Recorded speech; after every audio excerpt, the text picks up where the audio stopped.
This is the story of Mary Elfinston, who was buried twice. Let's see what happened, see if we can track down her grave, and see if the rumours of knocking sounds coming from her tombstone are true.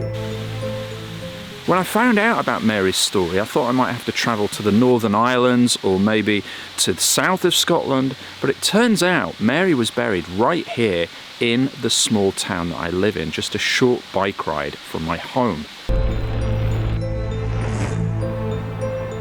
So who was Mary Elfinston? Well, she married the Laird James Elfinston, who bought her a very extravagant and expensive diamond engagement ring. But just 1 week after they got married, Mary fell seriously ill and they called a doctor round to the estate. The doctor couldn't find any signs of life and broke the bad news to James that Mary had died. She was then buried in the graveyard we're about to see, but what happened next will shock you.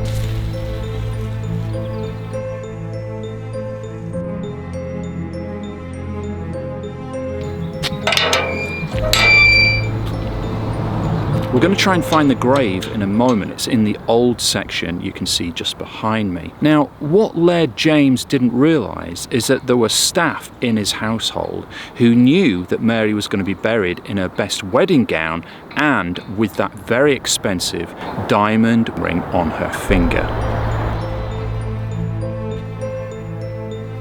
Now, one of those members of staff was Jock and his best friend, and they decided to come down to this graveyard, find Mary's grave, and dig it up to get that engagement ring. This is it here. And you can see it's pretty much on its own. It's the only gravestone that has a huge isolated area around it. You can maybe make out the Elfinston family crest here. Probably what you cannot see is the twice buried engraving on the tombstone. So this is where the story gets really interesting, because Jock and his friend dug up Mary's body, they opened the coffin with a crowbar and they tried to remove her engagement ring. Now, it wouldn't come off, so Jock proceeded to try and cut it off by taking Mary's finger off.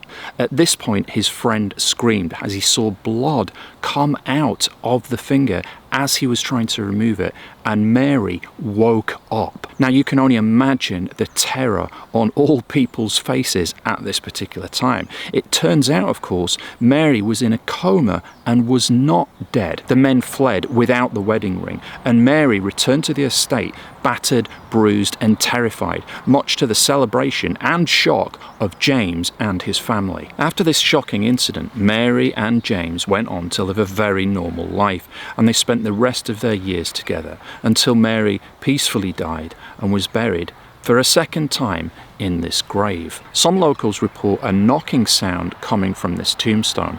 Personally, since I've been here, I've not...